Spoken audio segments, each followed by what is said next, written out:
Olá, meu nome é Leonardo Dias, eu sou sócio do Urbano Vitalino Advogados e também estou aqui na TV Relacionamento.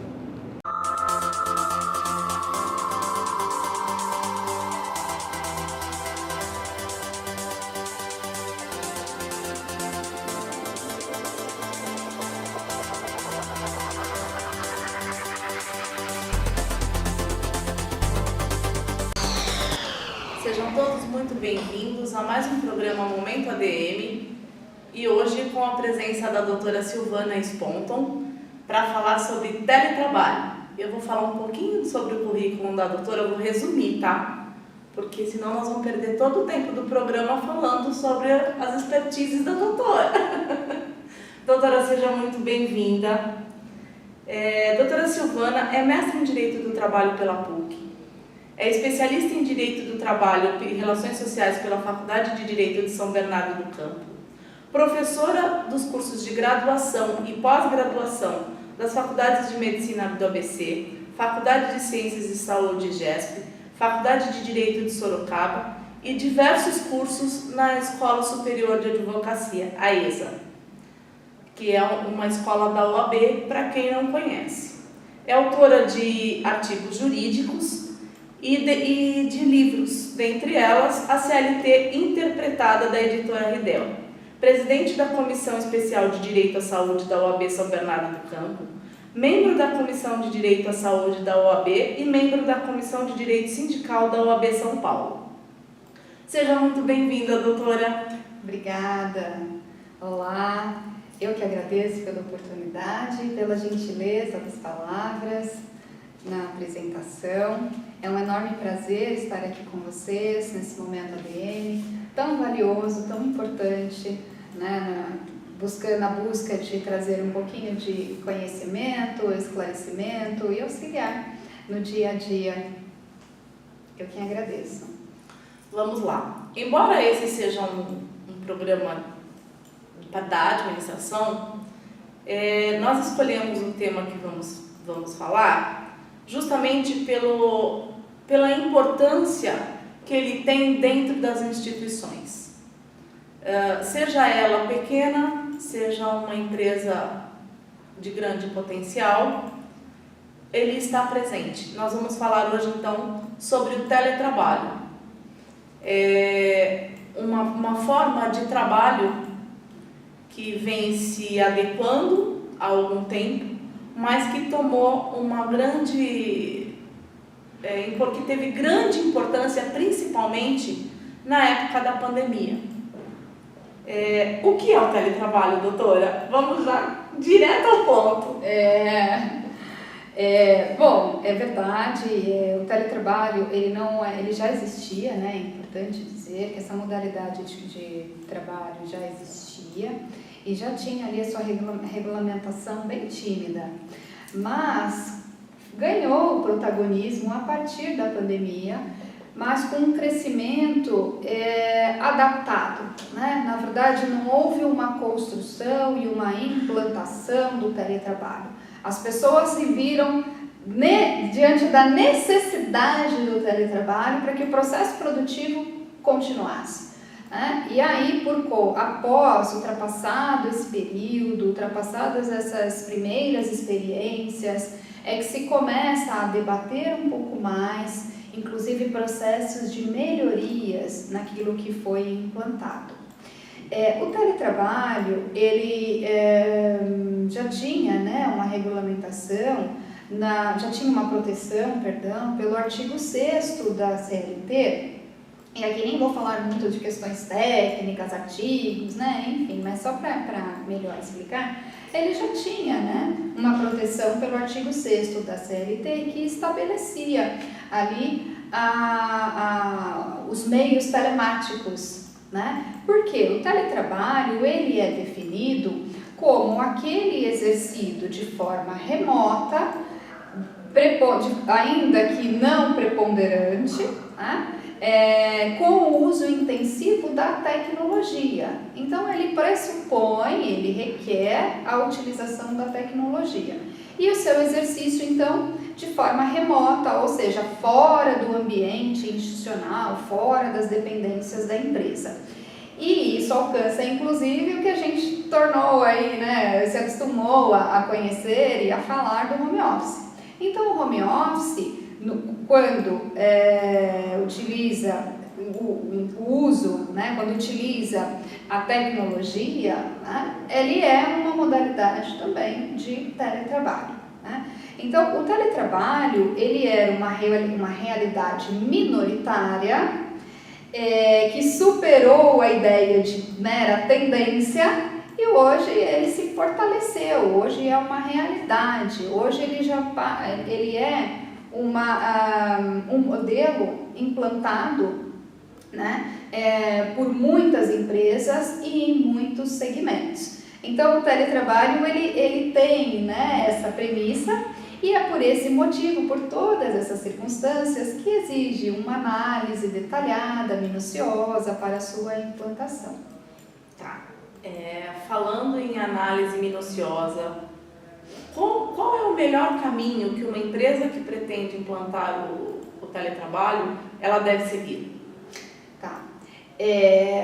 Bom, é importante, né, dizer que hoje o teletrabalho ele tem uma regulamentação um pouco mais, ele deixou de ser aquela regulamentação tímida do artigo 6º e hoje ele está estabelecido num outro artigo, né, que é o artigo 75A e seguintes também da CLT, que traz a definição do teletrabalho, traz peculiaridades que devem ser observadas na implantação dessa modalidade, né? Traz a formatação, inclusive com questões técnicas que devem ser rigorosamente observadas, para que a empresa não sofra aí com um passivo ou com desvirtuamento dessa finalidade.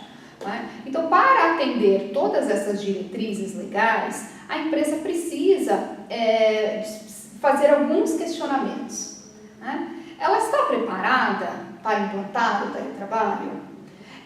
Os colaboradores estão capacitados para o teletrabalho? Os gestores estão treinados para essa modalidade essa nova modalidade? Se é que a gente pode dizer que é nova, mas enfim, né?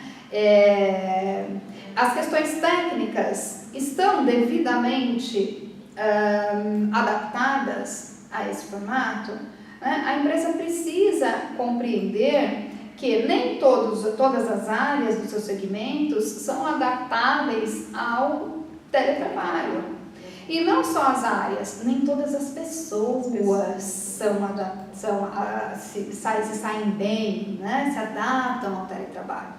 E por que isso? Porque tem pessoas que precisam daquela dinâmica, da rotina, né? Tem pessoas que precisam do despertar do relógio, precisam do oi na padaria, precisam daquela resenha do dia a dia, quando chega no ambiente, no local. Tem pessoas que não conseguem se desenvolver, né, no teletrabalho, porque o teletrabalho, ele exige ali você com você mesmo, né? E tem pessoas que têm essa dificuldade, tem pessoas que precisam até da estrutura física diferente da sua, diferente ou da sua casa, né, no caso do home office, ou precisa de uma estrutura física que vá recepcioná-la. Fazendo uma pausa, né, para fazer um comentário, quando você fala em estrutura física, eu não consigo não pensar em acidente do trabalho, né, porque como nós vamos definir o acidente do trabalho numa atividade de teletrabalho? Ele é um acidente normal de alguém que está em casa ou é um acidente na hora do trabalho, né? Um acidente de trabalho. Então, eu acho que esse seria um tema para a gente também explanar, porque ele tem muito assunto para a gente falar, mas eu acho que um dos riscos da estrutura física do teletrabalho é o acidente. Sim, sem dúvida. E aí é importante também, né, lembrar que como a gente tem uma regulamentação enxuta ainda, a construção do teletrabalho ela é feita pela doutrina, pela jurisprudência. E a gente se pauta muito no direito comparado. né? Então, o direito comparado, ele tem uma regulamentação mais detalhada, uma regulamentação mais rica, ele consegue prever os riscos potenciais, né? E aí, então, estabelecer um círculo de proteção ou de regulamentação. A nossa ainda está aqui em construção, vamos colocar nesse formato. Mas o acidente do trabalho, aí mesmo nas regulamentações já mais avançadas, tem sido objeto de muito debate. Justamente por esse motivo, como é que se identifica o momento do acidente? A doença, ela talvez, né, um pouco mais, tem uma relação mais simplificada, não, porque a doença é difícil falar de simplificação, mas a doença profissional, ela tem uma característica diferente do acidente, né? Então, o acidente típico, ele tem essa dificuldade. Tem um caso, posso contar um caso? Claro. Um caso ocorrido na Alemanha, inclusive, né? Onde o empregado, o teletrabalhador, ele utilizou o escritório na sua, enfim, numa área da sua casa, só que essa área tinha uma escada. E ele, né, resolveu, no intervalinho, tomar um café e caiu. Acidente. Com esse acidente, ele teve algumas sequelas. Enfim, se socorreu à justiça e aí, em primeira instância, ele ganhou. Houve a caracterização do acidente de trabalho, né? Mas o tribunal reformou, entendendo que não tinha como a empresa ser responsabilizada diante dessa estrutura, né? Diante desse novo mecanismo. E aí ele recorreu. E a instância superior deferiu, reconheceu o acidente no trabalho. Então, sem entrar nos detalhes, né? Enfim, então veja o quanto esse tema, de fato, desperta essa aflição, esse debate e essa nossa preocupação, né? Essa nossa preocupação justamente com todas essas questões. Tanto que há conflito até nos tribunais. Exato. E de países que tem uma regulamentação, inclusive, mais avançada nesse sentido, né? Nesse tema. Então, isso reforça também a necessidade dessa comunicação com o jurídico, dessa assessoria, né? Por quê? Porque essa comunicação que vai interpretar a partir daquilo que se está construindo e tentar levar uma orientação mais segura, né? No sentido de proteção para todos. Quando se protege o empregado, você também protege o empregador, a empresa, sobre essas consequências que podem ter impactos financeiros significativos, né? Esse, então, pode ser um dos critérios que a empresa pode constituir quando estiver implantando o teletrabalho. Sim, questões ergonômicas, com certeza. Questões ergonômicas são extremamente importantes. Quais outros critérios, no seu entendimento, você indicaria? Na verdade, esses critérios e as peculiaridades dependem muito da área, né, do segmento. Mas a gente também consegue identificar dúvidas que são extremamente comuns e dúvidas ainda não respondidas, né, nem mesmo pela jurisprudência.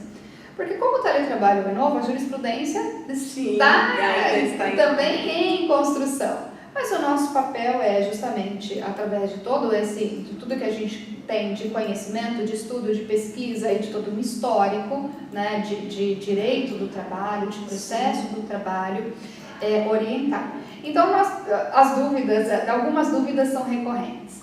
Né? Jornada, é possível controlar a jornada do teletrabalhador? Como que se faz a cobrança de metas? Quais são os instrumentos? A quem vai arcar com os custos dos equipamentos, dos instrumentos? Tem questões, por exemplo, relacionadas à locação dentro da própria residência, quando há necessidade de guarda de insumos, de equipamentos, de instrumentos. Então, esse espaço utilizado para essa alocação, cabe um valor, né? Ou deve ser custeado? Porque quem que vai arcar com isso? As questões ambientais, né, são extremamente importantes, precisam ser discutidas. O papel da liderança, né, como serão feitos esses contatos? Porque o teletrabalho, ele não pode representar um isolamento. Inclusive, em Portugal, tem uma regulamentação mais detalhada do que a nossa, porque já tem essa implantação há mais tempo.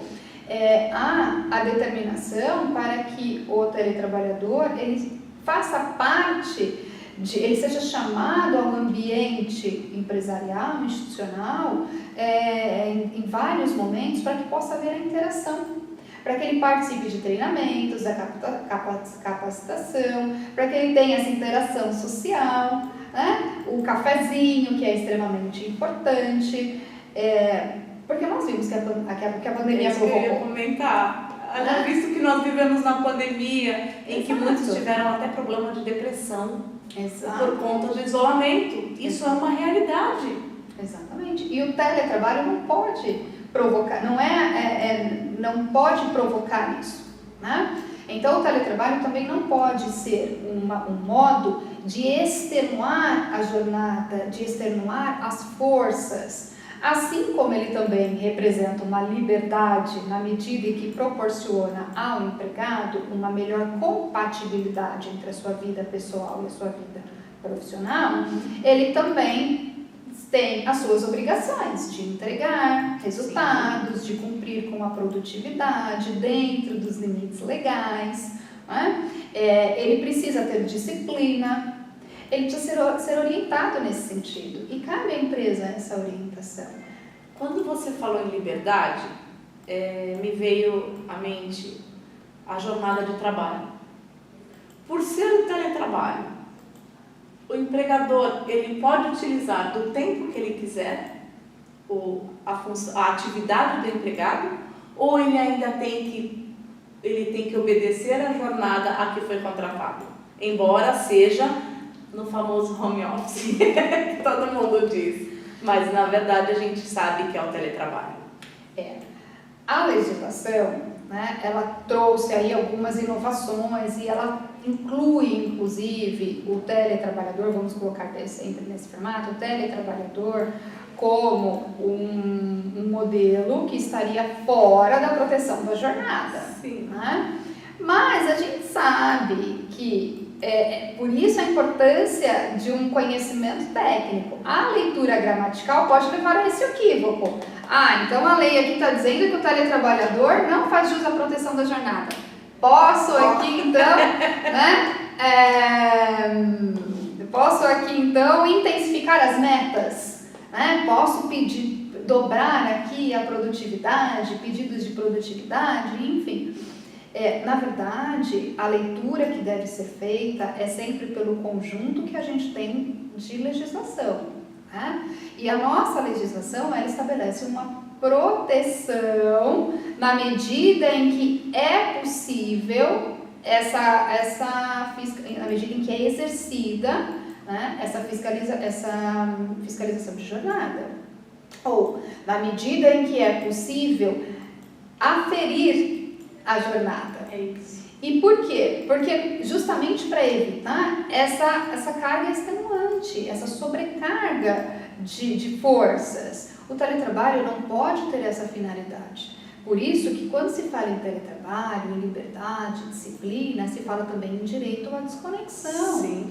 E cabe aí a empresa orientar nesse sentido, né? Assim como ela não pode, ela tem que ter ali os seus limites na implantação das metas, das cobranças, ela também tem o dever de orientá-lo quanto aos intervalos. Porque, veja, no ambiente empresarial, a gente toma alguns cafezinhos no decorrer do dia, não é? Aquele respiro que é necessário, um respiro para falar sobre a vida, sobre o futebol do dia anterior, para tirar aquela resenha, até para desabafar sobre relacionamentos, enfim. São 5 minutinhos essenciais entre um ponto e outro, ou mesmo para finalizar um ponto, né? é a necessidade da própria, da nossa realidade mental.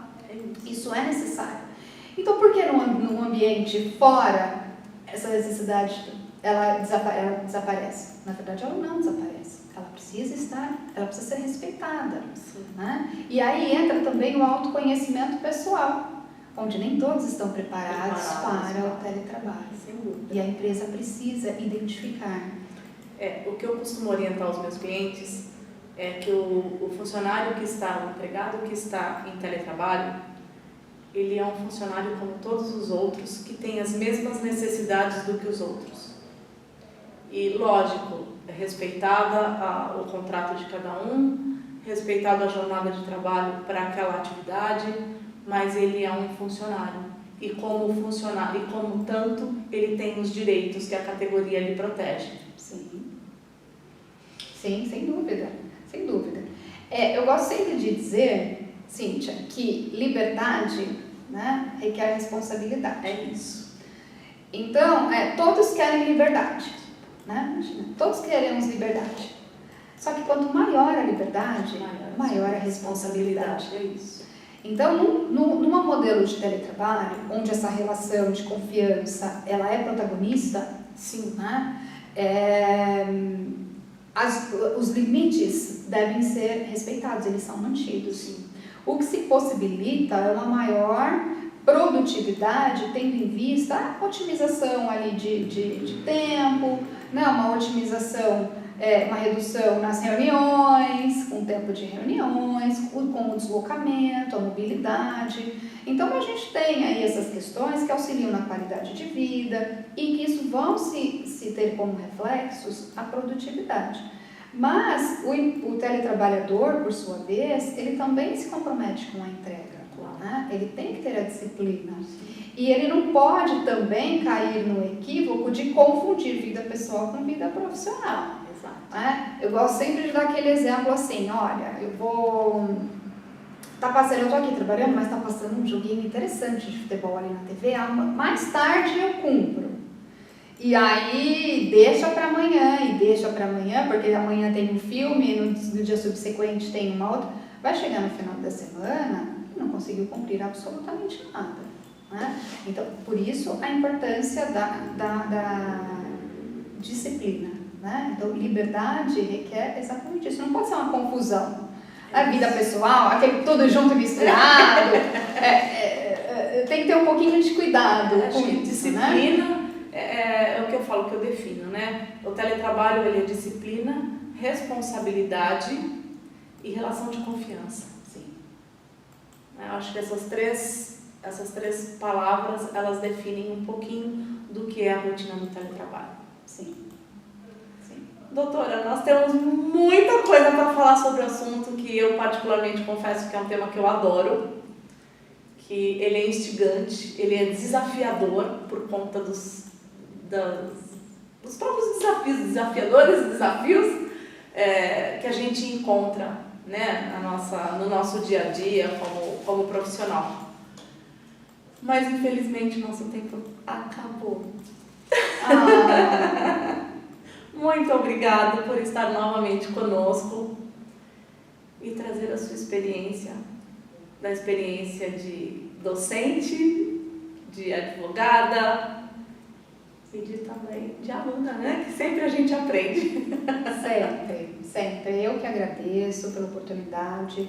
Na verdade, a gente poderia gravar 10, né, encontros para falar sobre teletrabalho. A gente deu o exemplo aqui do acidente e aí poderíamos falar sobre o acidente aqui por horas, enfim, são muitos detalhamentos. Exato, tudo que vai se subdividir o acidente, enfim, mas não temos mais tempo. Mas eu que agradeço, é sempre um prazer, estou sempre à disposição. Teremos próxima. Com certeza.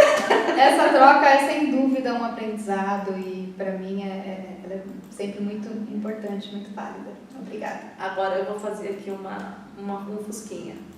A doutora Silvana é uma pessoa muito querida. Obrigada. Ela trabalhou conosco durante um bom tempo, né, doutora? E está sempre à disposição. Sempre que a gente pede socorro, sempre que a gente convida, conectar ela para vir ajudar, para estar junto com a gente, compartilhando o nosso caminho lado a lado. Obrigada. Eu que agradeço. Sempre um prazer.